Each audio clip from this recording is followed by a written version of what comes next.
తొలిసారిగా మంత్రి Ponguru Narayana మార్గదర్శకత్వంలో Nellore 47వ division Gupta park సెంటర్లో నారాయణ హాస్పిటల్స్ ఆధ్వర్యంలో నిర్వహించిన నారాయణ నేత్రజ్యోతి మరియు నారాయణ దంత సురక్ష ఉచిత వైద్య శిబిరాలకు ప్రజల నుండి అద్భుతమైన స్పందన లభించింది. గతంలో మహాలక్ష్మి గుడి సెంటర్లో విజయవంతమైన ఈ శిబిరాన్ని ప్రజల విజ్ఞప్తి మేరకు రెండోసారి ఇక్కడ ఏర్పాటు చేశారు. ఈ కార్యక్రమంలో రాష్ట్ర బీసీసీఎల్ ఉపాధ్యక్షుడు 47 మరియు 48 డివిజన్ల క్లస్టర్ ఇన్ఛార్జ్ ధర్మవరపు సుబ్బారావు గణేష్ ఆధ్వర్యంలో ఘనంగా జరిగింది. ఈ సందర్భంగా కంటి విభాగం ప్రొఫెసర్ డాక్టర్ సుధా ధర్మవరపు సుబ్బారావు మాట్లాడుతూ అత్యాధునిక కంప్యూటరైజ్డ్ పరికరాలతో ఉచిత కంటి మరియు దంత పరీక్షలు నిర్వహించారన్నారు. ఇప్పటి వరకు దాదాపు 8,700 మందికి పైగా ఉచిత కంటి పరీక్షలు చేసి 5,600 మందికి పైగా ఉచితంగా అద్దాలను పంపిణీ చేయడమే కాకుండా అవసరమైన వారికి ఉచితంగా శస్త్రచికిత్సలను కూడా అందిస్తున్నామన్నారు. ముఖ్యంగా పేద ప్రజలకు మరింత నాణ్యమైన కార్పొరేట్ వైద్యం అందించడం కోసం నారాయణ హాస్పిటల్లో ఇటీవల ₹1 కోటి వ్యయంతో సరికొత్త ఆపరేటింగ్ మైక్రోస్కోప్ అందుబాటులోకి తెచ్చారన్నారు. నా పేరు డాక్టర్ సుధా.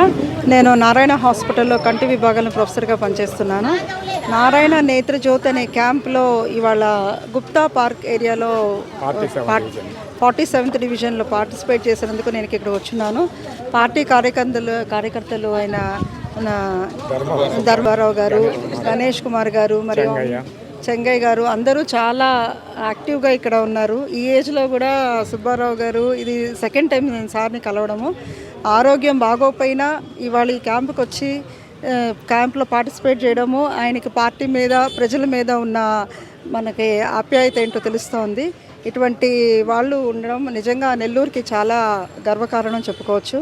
అలాగే ఈ క్యాంప్స్కి సూత్రధారైన మన పొంగూరు నారాయణ గారు ఏ రంగం ఎంచుకున్నా, అటు విద్యారంగం కానీ, వైద్య రంగం కానీ, రాజకీయంలో కానీ ఏ రంగం ఎంచుకున్నా దాంట్లో అత్యుత్తమ స్థానానికి చేరాలి అనే ఆయన తపన, దృఢ సంకల్పం ప్రతి ఒక్క యువతికి మార్గదర్శకం. ఇలాంటి ఎన్నో వినూత్నమైన ఐడియాస్తో సార్ ముందుకు సాగుతున్నారు. ప్రజాసేవే నా లక్ష్యం, ప్రజలే నా బాధ్యత అనుకుంటూ నెల్లూరు ప్రజలకు ఎన్నో సంక్షేమ మరియు అభివృద్ధి కార్యక్రమాలు చేస్తున్నారు. అలాగే వైద్య రంగంలో కూడా ఎనలేని సేవ చేస్తున్నారు. అలాగే రీసెంట్గా మాకు ఆఫ్థల్మాలజీ డిపార్ట్మెంట్కి దాదాపు ₹1 కోటి గల ఒక ఆపరేటింగ్ మైక్రోస్కోప్ను కూడా నారాయణ హాస్పిటల్ వాళ్ళు మా కోసం కొనడం అనేది మాకు చాలా ఆనందంగా ఉంది. ప్రజలకి మరింత క్వాలిటీతో అంటే చాలా క్వాలిటీతో సేవ చేయాలి, మంచి క్వాలిటీతో సర్జరీ అనేది చేయాలనే ఉద్దేశంతో ₹1 కోటి ఖర్చు చేసి ఈ మధ్య రీసెంట్గా బ్యాక్ సడన్గా మమ్మల్ని నారాయణ సార్ పిలిచి నారాయణ నేత్రజ్యోతి మరియు నారాయణ దంత సురక్ష అనే ఈ 2 క్యాంప్స్ స్టార్ట్ చేయడం జరిగింది. మేము స్టార్ట్ చేసినప్పుడు ఇవి క్యాంప్సే కదా అనుకున్నాము. కానీ వీటికి మాకు ప్రజల నుంచి విశేషమైన స్పందన చూసి మాకు చాలా ఆశ్చర్యంగా and we are very happy about it.